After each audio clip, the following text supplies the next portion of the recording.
마가복음 6장 53절에서 56절 말씀입니다. 건너가 게네사렛 땅에 이르러 대고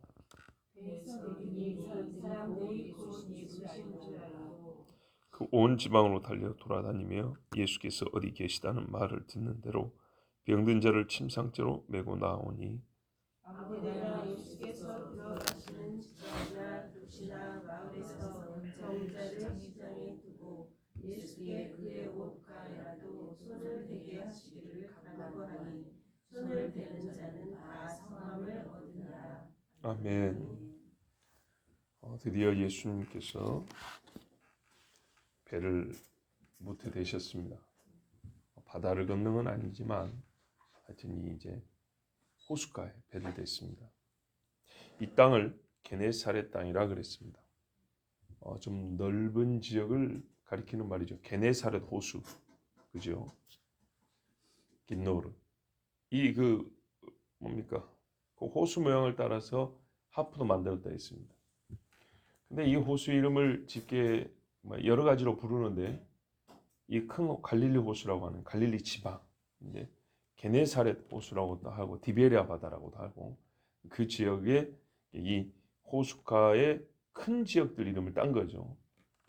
지금 예수님이 내린 곳은 게네사렛 땅이라고 그럽니다.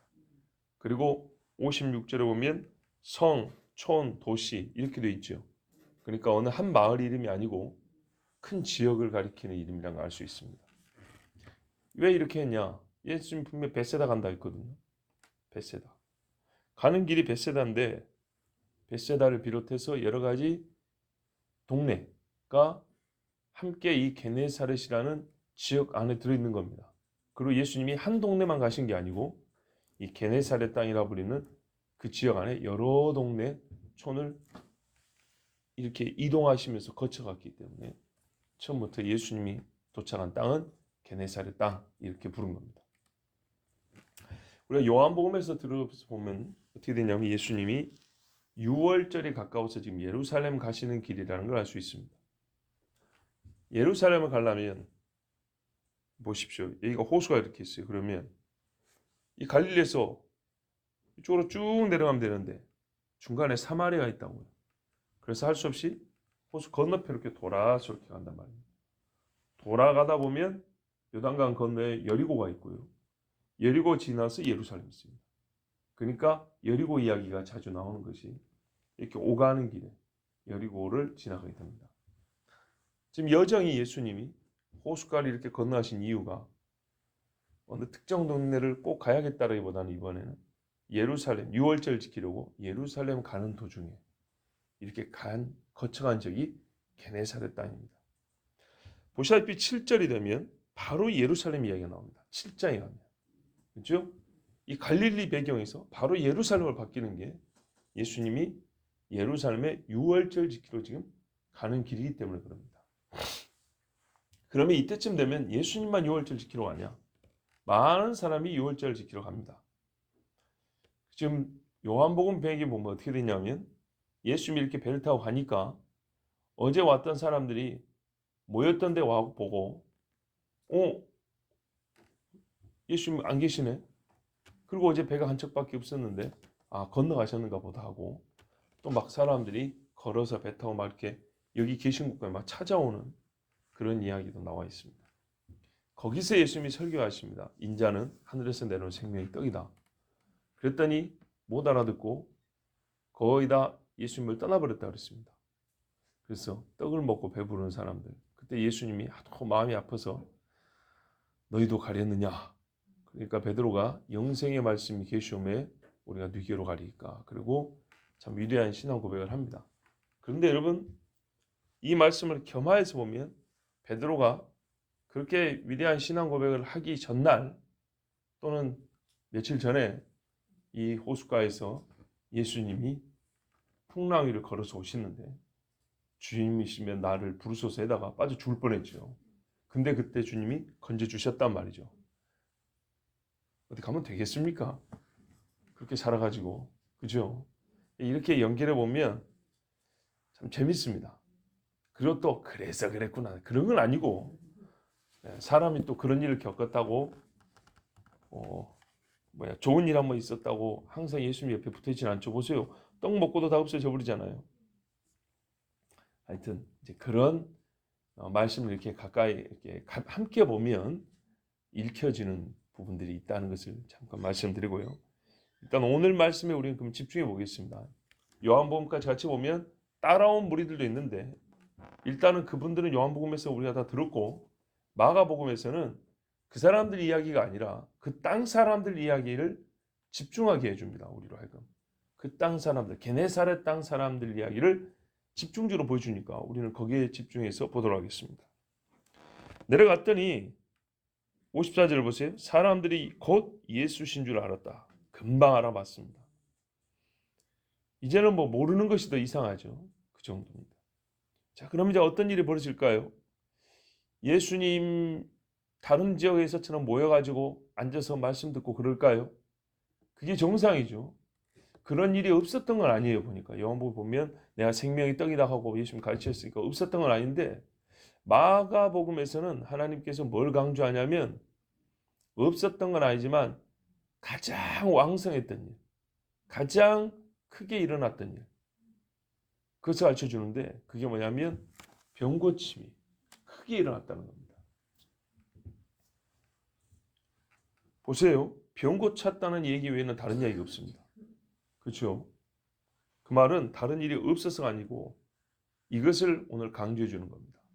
다른 말씀에서는 다른 부분, 다른 측면을 우리에게 강조해서 보여주셨고 마가복음에서는 병을 고쳤다는 걸 강조해 줍니다. 그래서 사복음서가 공이 한 예수님을 마치 카메라 4대가 돌아가면서 찍은 것처럼 그렇게 보여줍니다. 근데 여러 가지 측면을 보여주긴 하지만 평가가 다 같은 건 아닙니다.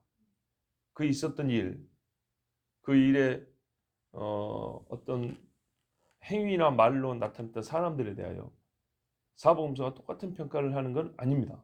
오늘 잘 보십시오. 예수님이 오셨는데 이 동네 사람들이 한 일이 뭐냐면 배우지 않았답니다. 예수님이 보면 가르치고 고치시고 또 같이 먹기도 하시고 항상 이 세 가지가 보통 같이 있습니다. 가르침이 없었다는 건 아니라 했습니다. 그런데 마가가 오늘 우리에게 전해주는 소식은 한 가지입니다. 병 고쳤다. 복음서 어느 곳에서보다도 바로 오늘 읽은 이 부분은 병을 고치기 위해서 가장 열성적인 사람들을 묘사하여 보여주고 있습니다. 얼마나 사람들이 예수님만 오면 병 고치고자 죄송합니다. 환장을 했냐. 모든 것을 다 뒤로 제껴놓고 주님 앞에 병을 고쳐 달려들었냐. 그것을 가르쳐줍니다. 55절 보세요. 그 온 지방으로 달려 돌아다닙니다. 예수 왔다, 예수 왔다. 아픈 사람들 빨리 데리고 나와, 빨리 데리고 나와. 정신이 없는 겁니다. 무슨 옛날에 동네 서커스단 오면은 막 애들이 막 난리 치고 다니는 것처럼 그러고 달아다니는 겁니다. 예수께서 어디 계시단 말을 듣는 대로 병든 자를 침상째로 메고 나왔다. 그래서 들은 거죠. 옛날에 침상째로 메고 온 사람 있었죠. 그 이야기가 이제는 그때는요, 그거는 진짜 희귀한 거였어요. 개 중에 열심히 있는 사람이 한 사람 그랬어요, 한 사람. 근데 이거는 어떻게 됐다고요? 일상화가 되어버렸어요. 일상화. 부축에 오는 사람은 어버올 사람, 별 사람 다 있는데 혹시 이 교회를 놓칠세나 예수님 앞에 가장 간절한 모습을 보여야 되고 나를 안 고쳐주고는 백일 수 없게 보여야 되지 않겠습니까? 그 열심을 보죠. 그래도 침상째 메고 가려면 메고 가는 사람이 얼마나 힘들어요. 그런데도 불구하고 메고 막 달린 겁니다, 사람들이. 이 동네 저는 막 자기들끼리 막 소문 내가지고 마치 백화점이 오늘 망했다. 그래서 마지막 대바겐 세일 한다. 물건 다 돈만 원에 갖고 가십시오. 뭐 수백만 원짜리 옷도 만 원을 갖고 간다면 아줌마들이 그냥 막 바구니 이만큼 들고 막 가겠죠. 가끔 그 비슷한 일들이 보이더만요. 그런 것처럼 온 동네 소문을 내가지고 이 동네 가면 이 동네, 저 동네 가면 저 동네 사람들이 막 몰려드는데 어디서 그렇게 아픈 사람이 많은지 진짜 요즘이면 딱 올려요. 대형 병원 간 것처럼. 그렇게 몰려든 거예요. 뿐이 아니에요. 혈루병으로 고생하던 여인이 예수님 옷자락에다 손을 대고 나왔죠. 이 소식도 들었던 모양이에요. 56절을 보면 예수의 옷가에라도 손을 대게 하시길 간구한, 이게 뭐냐면 믿음이 좋아가지고 이렇게 된 게 아니고 말을 한 거예요. 옷에라도 손을 좀 대게 해달라고 사람들이 막 아우성을 친 거예요. 근데 긴 옷을 입고 다니잖아요. 옷을도 달고 다니. 유대인은 그렇다니. 좀 터치만 좀 하자고. 아, 좀 비켜봐. 좀 손이라도 좀 대게. 예수님 손만 좀 대게 해주세요. 얼마나 시끄러웠을까 한번 생각해 보세요. 난리 법석이었겠죠. 주님 오시는 길목마다 환자들이 즐비하게 서 있거나 누워 있거나, 이게 사람 사는 동네입니까? 한번 생각을 해보세요. 마을, 도시, 촌, 시장, 오만 대 예수님이 오는 길목이라고 예상되면, 지금 예수님이 여기만 온다니까 곧 이렇게 지나가겠구나. 그러면은 가는 길목마다 골목마다 시장마다 사람들이 다 들어놓아가지고 막 이러고 있는 거예요. 손대겠다.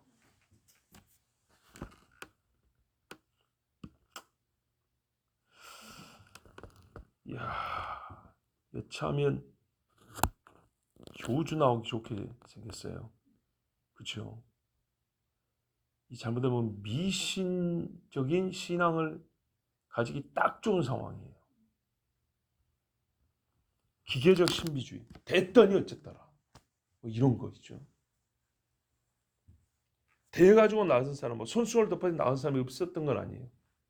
근데 그거는 말이죠. 말할까요? 혈루병 걸린 여인은 어쨌습니까? 두려워했어요.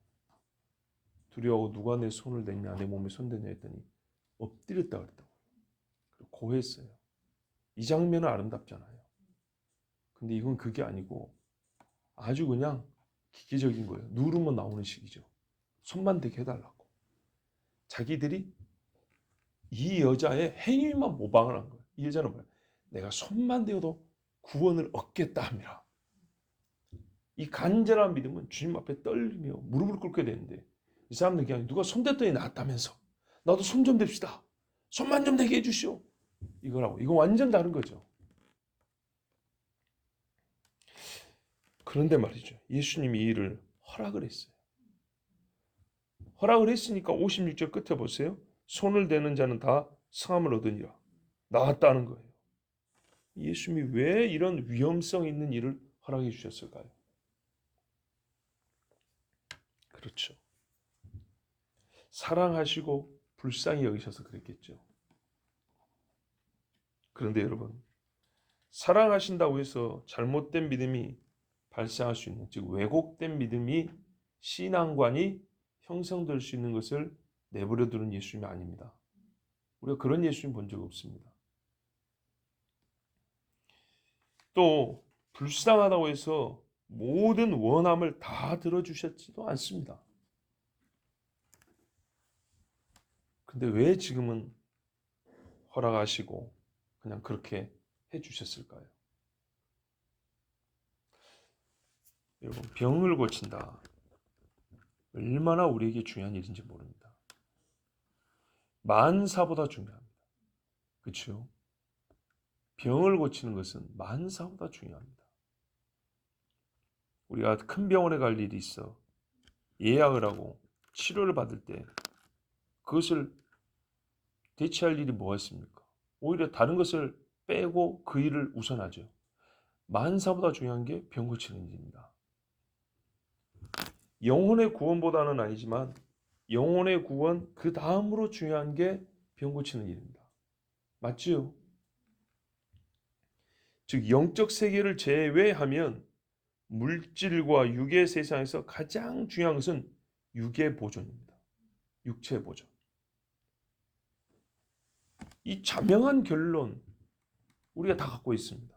그래서 병 고침이 중요하다는 것을 아무도 부인할 수 없습니다.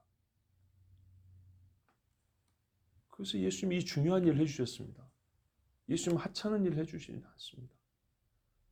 하찮은 일을 안 한다. 그 말은 뭐 이제 크고 작은 일을 나눈다기보다는 하여튼 중요하니까 해주신 건 분명히 맞습니다.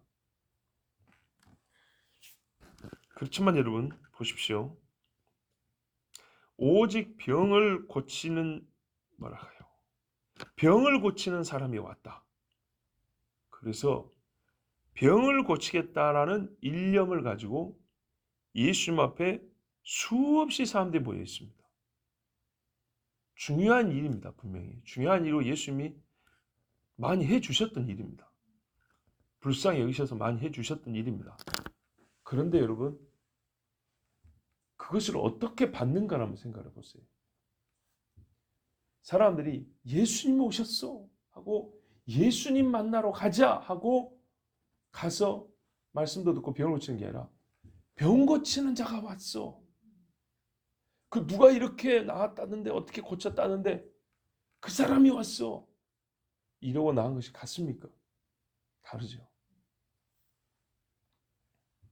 예수 믿는 사람이 왔어. 그게 아니고 그 텔레비에 나온 그 유명한 사람이 왔어. 하나님 말씀을 전하는 사람이 왔어. 아니고요. 그 유명한 목사가 왔어. 다른 이야기죠. 오직 병을 고치겠다라고 수많은 사람이 몰려들었는데 누워있는 사람들, 침상째 들고 오는 사람들, 먼지를 일으켜 막 달려다니는 사람들, 막 시끄럽게 내가 먼저다, 네가 먼저다, 막 예수님 가까이 서겠다, 막 다투는 사람들. 아름답습니까? 불쌍합니까? 불쌍하면 여러분 어떤 의미에서 불쌍합니까? 아프니까요?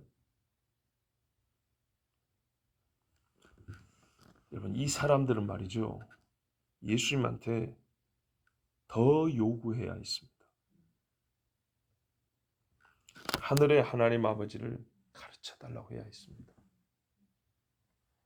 이스라엘의 구원에 관하여 우리가 지금 로마의 식민지를 살고 있는데 이스라엘의 구원에 대하여 듣고 싶다고 말해야 했습니다. 여러분 사람들은 그런다고만요. 뭐랄까요? 그 심리치료에서 내면 아이 그런 말이 아니고요. 성인들은 다 어린 시절의 나를 갖고 있대요. 무슨 말이냐? 이런 질문을 다 좋아하고 이 질문을 하면 항상 어린 시절 이야기 된대요. 선생님은 어떻게 살아오셨습니까? 바로 나를 물어보는 질문을 좋아한대. 그렇죠? 혹시 이 질문에 기분 나쁜 사람 있으면 손 들어보세요. 옛날에 어떻게 사셨어요? 이 질문 기분 나쁜 사람 아무도 없어요. 내 삶에서 한 번도 못 봤어요. 그죠? 이건 이제 조금 구체적으로 하면 어떤 사업하는 분 같으면 선생님은 사장님은 어떻게 이런 사업을 하게 됐습니까? 요 이야기할 때 재미없게 대답한 사람 한 명도 없어요. 목회자는 저 같은 경우 어떻게 목사가 됐습니까? 너무 많이 듣는 질문에서 입이 좀 아프긴 하지만 이 질문을 불쾌하게 여기는 경우는 없어요. 그렇죠? 뭐 하다못해 둘이 어떻게 만났어요? 뭐 이런 이야기들. 학창 시대는 어땠습니까? 젊을 때 참 뭐 있었을 것 같은데 젊은 시절 얘기 한번 해주시죠. 그러면 말이죠. 아무도 안 싫어합니다. 내 이야기니까. 그리고 보통 인생을 나는 어린 시절을 얘기하다라고 말한 적이 없어요. 선생님의 삶을 어떻게 살아오셨습니까? 어떻게 살아왔냐를 얘기하면 항상 먼저 나오는 게 뭐냐면 어린 시절 얘기가 나옵니다. 그죠? 여기서 우리는 정말 많은 진리의 근사치를 배울 수 있습니다. 모든 사람이 알아요. 지금의 나는 어린 시절과 무관하지 않다는 것. 예. 거기서부터 내가 여기 만들어졌다는 것. 나는 거기서부터 나였다는 것. 아무도 부정할 수 없어요. 그런데요, 또 하나 참 그 좋은 의미로 말이죠. 그 소년 시절을 다 자기의 아름다웠던 때로 다 갖고 있다는 거예요. 그 이야기를 다 좋아하고 대부분 그 이야기를 해요. 어떻게 살아왔냐를 물으면 옛날 이야기를 해요. 그거 없이는 지금의 나를 설명할 수도 없기 때문이지만 그때가 다 향수병 걸린 것처럼 그때에 대한 향수를 갖고 있어요. 인간은. 그러면 그때 뭐가 있습니까? 돈이 있었습니까? 뭐가 있었습니까? 아무것도 없어요. 어렸을 뿐이에요. 좋은 거 하나 있어요. 이게 순수했다는 거예요. 지금보다. 이 하나가 얼마나 귀한지 사실은 말 안 하지만 다 알아요. 그렇죠? 사람들은 예수님께 더 물어봤었어야 됐어요. 본인이 하늘에서 왔다고 하는데 못 믿어서라도 물어봤었어요. 이 땅에 오시기 전에 어디 계셨습니까? 예수님, 당신은 누굽니까? 아니 이렇게 큰 기적을 베푸면 그런 거 물어보지 않겠어요? 세상에서도 기적으로 다큐멘터리를 만들어갖고 그는 누구인가 막 그러잖아요. 아무도 안 물어봤어요. 그래서 예수님이 친히 말씀했습니다. 이제 요한복음 이야기 잠깐 해볼까요? 나는 하늘에 있었다. 모세 때 너희들 만나 먹었지? 그때 내가 내려준 거다. 이런 이야기를 주님은 들려주고 싶었어요. 예수님 마지막에 뭐라 했어요? 아버지여 나를 영화롭게 하신 감사합니다. 내가 전부터 아버지와 함께 있을 때 가졌던 영화로 그것을 다시 얻게 하시니 감사합니다. 막 그런 얘기 했죠. 못 알아먹어요. 관심이 없어요. 예수님을 만났으면 보다 신뢰한 것을 들을 준비가 돼 있어야 합니다. 예수님, 당신은 누굽니까? 예수님이 예수님 이야기를 할 수 있도록 해드리는 것이 이 땅에서도 예입니다. 자기 말만 하고 자기 요구만 하고 내 필만 채워서 다 가버리고 야, 난 나았다. 너도 가서 빨리 고쳐. 이거는 예의도 아닙니다. 내 죄를 용서해달라고 구했어야 했습니다. 사실 여기까지 가야 제일 좋은 거죠. 예수님이 그것 때문에 왔다고 몇 번을 얘기를 합니까? 근데 아무도 병 고치는 것은 예스인데 영혼의 죄를 하나님 사해 주는 것은 관심이 없었어요. 그리고 이렇게 물어야 되죠. 제가 왜 병에 걸렸을까요? 어떤 일은 귀신 때문이다. 어떤 일은 죄 때문이다. 어떤 일은 하나님의 영광 때문이다. 예수님이 여러 갈래로 말씀해 주셨어요. 그러면 궁금하지 않습니까? 그런데 이것조차도 관심이 없었어요. 가끔 병원 와서 큰 병, 보통 이런 병은 이런 경우에 걸립니다. 의사 선생님, 나는 그런 경우 해당이 안 되는데 마치 의사가 잘못한 것처럼 따지기라도 하지 않습니까? 그런데 원인에 대해서도 관심이 없어요. 마가복음 말이군요. 예수님 이만큼 권능이 있다는 걸 얘기해 주는 게 아니에요. 그 권능은 이미 보여줄 대로 다 보여줬어요. 사람들이 그 많은 권능을 보고 권능을 쫓았다는 거예요. 예수님을 쫓은 게 아니라. 여러분 이 땅에 그러니까요. 예수님이 한번 칭찬한 사람이 있었죠. 선생이 어찌하여 영생을 어떻게 하면 영생을 얻을 수 있습니까? 그런 질문을 좀 해야 될 때가 됐어요. 이제는. 이 땅에 유일하게 영혼의 구원을 주시는 분이 여기 계시는데 육체에 가장 필요한 것을 주실 수 있어요. 그리고 육체의 세계를 넘으면 영혼의 세계라면 이 다음 그 위의 세계, 영적인 세계에 대해서는 유일하게 이분만이 가르쳐 줄 수 있어요. 유일하게 이분만이 우리를 그 영혼의 구원, 생명의 세계로, 생명으로 인도할 수가 있어요. 온전하지 못해도 이 땅의 의사들은 내 육체의 병을 어느 정도 고칠 수 있어요. 흉내는 낼 수 있어요. 근데 영적인 문제는 예수님 외에 아무도 안 돼요. 그런데 오직 그분만이 그 이야기를 할 수 있는데 그분을 두고 병만 고치고 가는 거예요. 병만.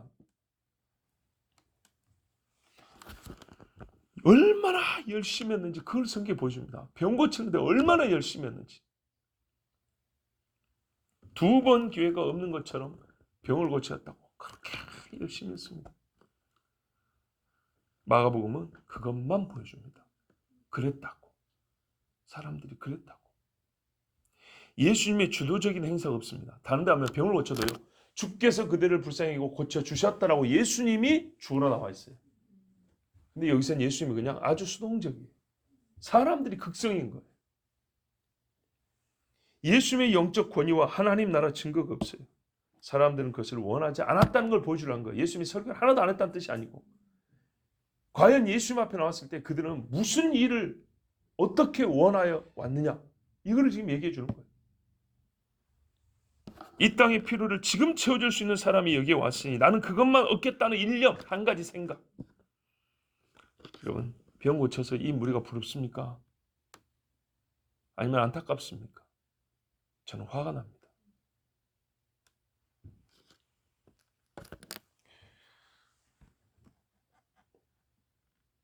멋지게 죽고 싶은 욕심은 없습니다. 허무하게 죽고 싶은 욕심도 없습니다. 그런데요, 병이 들었을 경우에 그 병 고치겠다고 남은 시간을 거기다 다 쓰고 싶은 마음도 없습니다. 잘 생각해 보십시오. 우리가 반드시 사람이 되게 큰 사고나 순교가 아닌 이상 결국에는 몸이 약해져 병이 듭니다. 병이 들어서 치료도 해야 되고 요양도 해야 되는 건 맞는데, 예를 들어서 불치병이 걸려서 급작스럽게 몇 달 안에 죽는 수가 있다고 칩시다. 그런 경우 많으니까요. 그런 경우에 너도 알고 나도 아는데 치료 안 됩니다. 안 된다고요. 3개월 남았다는데 치료가 되냐고요? 안 돼요. 집에 있어도 석 달이고 병원에 있어도 넉 달이요. 그럴 경우에 과연 모든 것을 단절한 채 병상에서 마지막 몇 달을 내 인생을 그러고 끝내야 되나? 고민을 많이, 저도 젊지만 많이 하고 있습니다.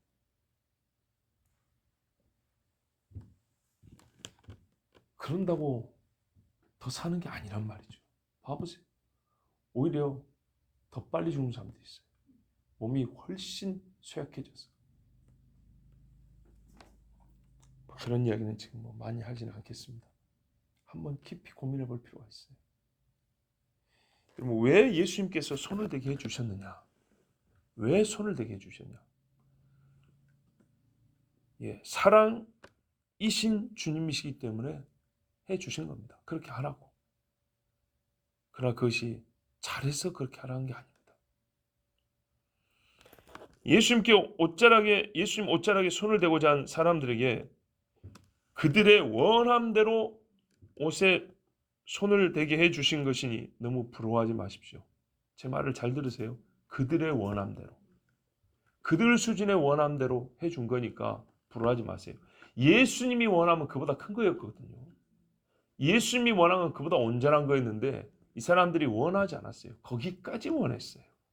근데 예수님은 사랑이신지라 그거 그냥 하라 그랬어요. 그래서 그 이상을 줄 수도 없었고 주지도 않았어요. 예수님의 옷에 손을 대고 엎드려 두려워 엎드린 혈루병 걸려 고생하던 여인과는 전혀 다른 사람들이 여기에 있습니다. 그들의 원함을 드러는 주셨지만 예수님의 원함이 무엇인지는 말해주지 않으셨습니다. 그래서 이 장면을 연극이나 영화로 만들 때 사람들이 예수님을 진실을 막 우러러보고 막 존경하고 막 찬송하고 이런 식으로 연출하면 잘못입니다. 병 고치느라 바쁜 것을 위주로 연출을 해야 돼요. 예수님은 눈에 없어요. 그냥 병을 고치는 사람인 거예요. 성경은 이때 이 땅에 예수께서가 없고 사람들이만 있었다고 기록해 줍니다. 다른 데는 병을 고쳐주셔도 어떻게 해요? 예수께서 여기는 사람들이 정말 병을 고치는 자, 기적을 행하여 병을 고치는 예수, 병을 낫게 하는 예수, 병 고치는 예수. 어디 말씀과 예수님의 주되심의 역사 어디에 있습니까? 진짜 예수님이 주님이라는 인식도 없고 고백도 없이 병만 고치겠다고 무례하게 예수님을 부려먹은 거예요. 이런 구절을 여러분 사복음서에 본 적이 있습니까? 없습니다. 그리고 이 말씀이 우리가 항상 읽을 때 예수님의 병 고치는 능력을 강조했기 때문에 우리가 이 사람들의 실상을 못 보는 겁니다. 마가복음 왜 이걸 지금 기록했는지 우리가 지금 이해를 못하는 겁니다. 지금은요, 병을 고칠 수 있는 시간일지라도 영혼의 생명을 얻는 말씀을 듣고 육의 쇠퇴와 고통을 감수하겠다는 그런 믿음의 고백도 나와야 합니다. 제자들이 오른편 왼편 하니까 예수님이 주기는 준다 했어요. 누구든 내 오른편과 왼편에 설자가 있긴 있다. 아버지께서 정해 두셨다. 없다는 얘기가 아니에요. 그런데 나는 지금 너희의 죄의 사함을 위해서 내가 십자가지로 예루살렘 올라간다. 아무도 관심이 없어요. 제가 몇 번을 설교를 했습니까? 향유를 부었다 하지 않습니까? 예수님의 장례, 미래 장례가 아니고 장례식. 예수님의 장사를 위하여서 향유를 부었다 하지 않습니까? 아무도 몰라요. 이 정신없는 여자가 분위기 망친다고 제자들이 입이 이만큼 나오고 있다고. 그러면 괜히 트집 잡는다고 300데나리온에 팔아 어쩌고저쩌고 이런다고요. 제가 정말 이 설교하면서 여러 번 설교를 했었어요. 다른 데서도 설교했는데 그때마다 나는 그 장면을 생각하면 진짜 많이 눈물이 났어요. 이 여인은 아무도 모르는 것을 혼자 알고 있었어요. 예수님이 나를 위해서 죽으러 왔다. 나는 원하지 않아요. 나의 원함은 예수님 안 죽는 거예요. 근데 그분이 죽지 않으시면 내가 구원을 못 받아. 이 땅에 이 수많은 죄인들이 죄의 사함을 못 받아. 그런데 이거를 좀 알고 알려주고 싶어요. 이 제자들한테 알려주고 같이 기도하고 싶은데 이것들은 밥상 걸게 차려니까 잔치하냐고 기분 좋았고 정신이 없어 퍼먹이라고. 예수님이 죽으러 온다고 오는 길에 그렇게 많은데 아무 기억이 없어요. 겟세마네 동산 가서도 정신이 없어요. 몰라요. 이게 이 세상입니다.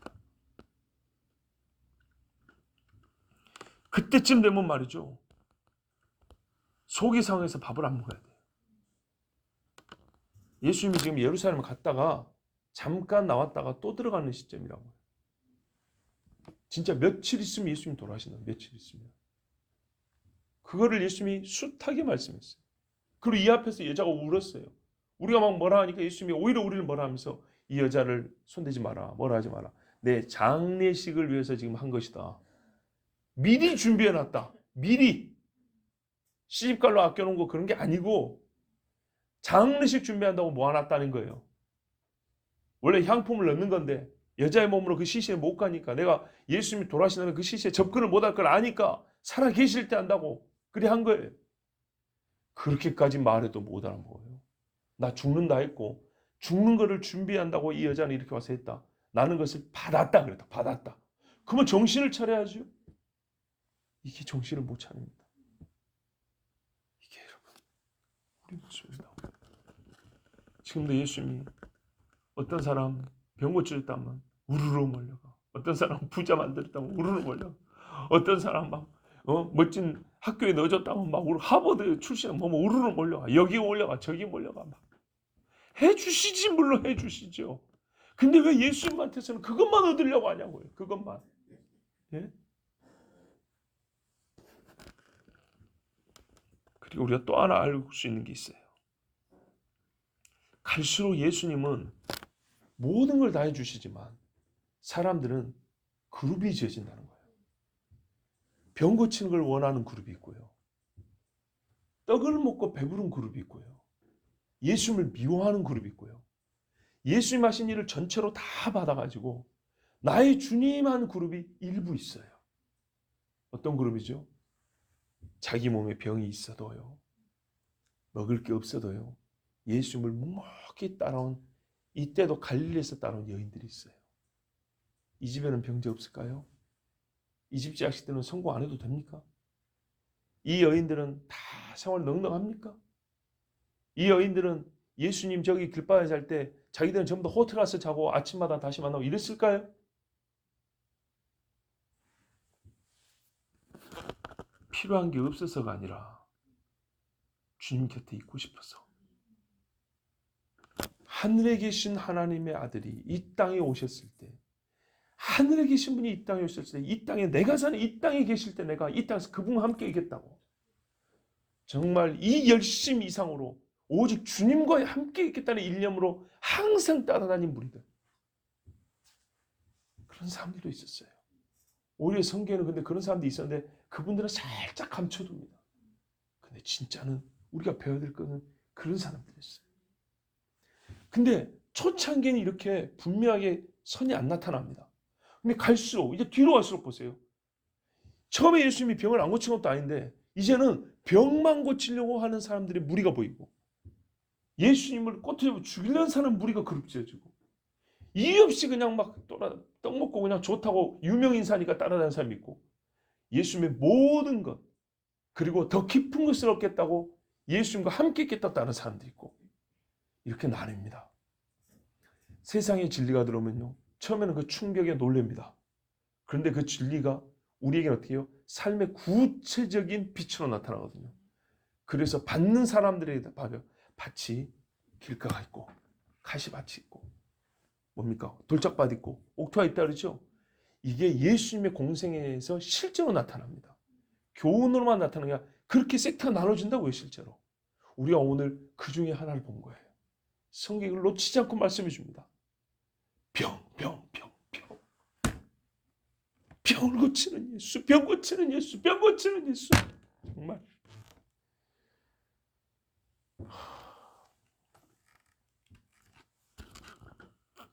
여러분, 병을 달고 살고 싶은 사람이 어떻게 있습니까? 그렇지만 말입니다. 병 때문에 더 귀한 것 놓치고 살지는 말아야 합니다. 예수님 계신데 병만 고쳐달라고 하지 맙시다. 들려달라고 말합시다. 우리도 기쁘잖아요. 들려달라고 하면. 예?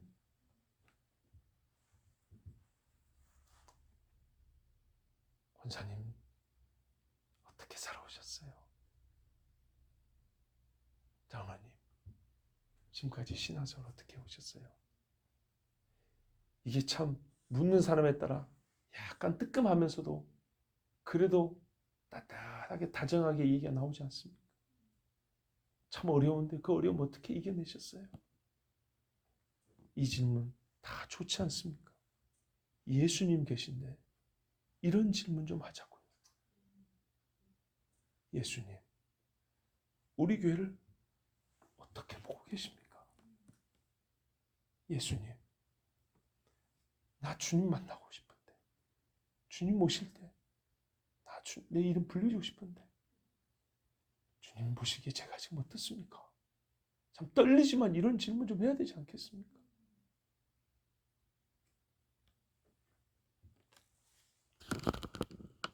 하늘의 아버지를 내 귀에 들려달라고 합시다. 우리가 허무한 세상에서 소망을 품고 인내해야 될 이유가 무엇인지 주님 좀 가르쳐달라고 합시다. 내 힘으로는 정말 헛된 것밖에 얻지 못하고 바람을 잡으려는 것처럼 허우에다 손을 움켜쥐고 맞출 수밖에 없는 인생입니다. 주님, 제가 어찌해야 헛된 인생을 살지 않겠습니까? 주님이 우리를 이 땅에 보내실 때 어떤 목적과 뜻을 가지고 나를 보내셨습니까? 들려주십시오. 얼마나 좋습니까? 예수님을 모셔다 놓고 병만 고쳐달라고 하지 마시고 주님께 들려달라고 물읍시다. 하늘의 신비하고 아름답고 거룩한 보화를 우리에게 허락하실 것입니다.